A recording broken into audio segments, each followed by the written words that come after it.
Do you guys remember that one TikTok post from Jandel? He hyped up this mysterious game in a way that made it seem like it would definitely become the next big hit on Roblox. Now the game is officially out. Knowing how Jandel's previous games were major hits, I thought this game could at least average 500,000 players at release.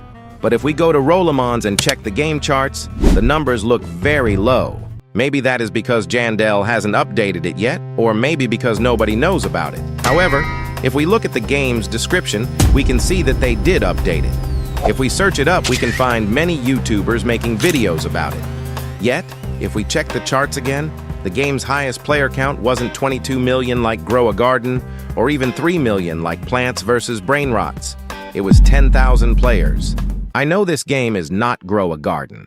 It doesn't have the same amount of hype that Grow a Garden had when it became the biggest game on Earth.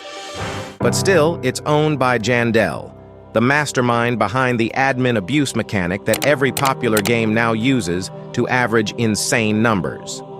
If we look up the game, we find that it doesn't have a special event or an admin abuse event.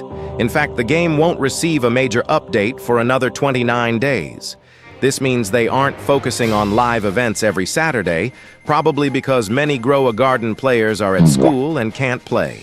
This seems like good news, until you compare it to an anime game like Blox Fruits, where developers take a long time between updates to ensure quality content and major changes. But look at this game's experience.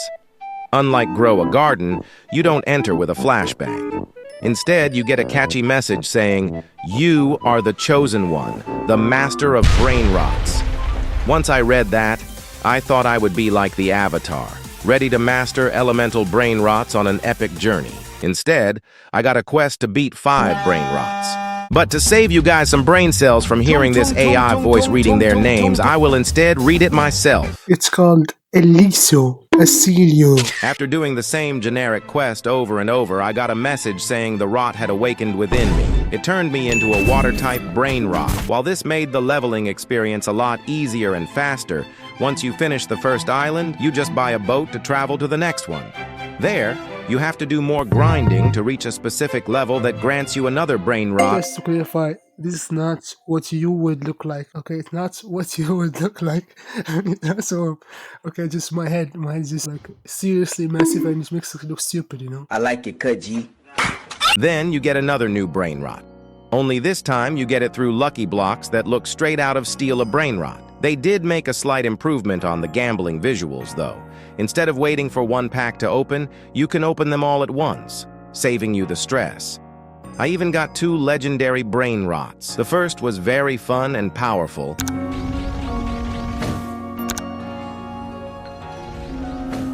and the second was unique, but I can't even describe it properly with this AI voice. So again, I will keep it real. It's gotta be the worst fucking brain rots I ever used, and I will ever use in this game, bro.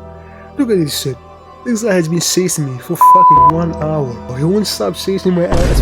Why are you doing this to me, bro? Stop fucking chasing me, you stupid bitch. After completing this island and unlocking many new items, it was time to travel to the 3rd island. 1 eternity later. It looked amazing, but once I got to the quests, I realized something that ruined the entire gameplay for me. This is the same thing Fishit used to destroy fish and take its place becoming the biggest Roblox game. This godforsaken mechanic is called auto-combat. Instead of actually playing for hours, you can just use an auto-clicker and circle around for hours, destroying NPCs while you go AFK. This specific mechanic made me quit the game just when I was starting to enjoy it. I wouldn't even be making this video if they didn't have this automation system. What is the point of a fighting simulator where you don't have to fight anything?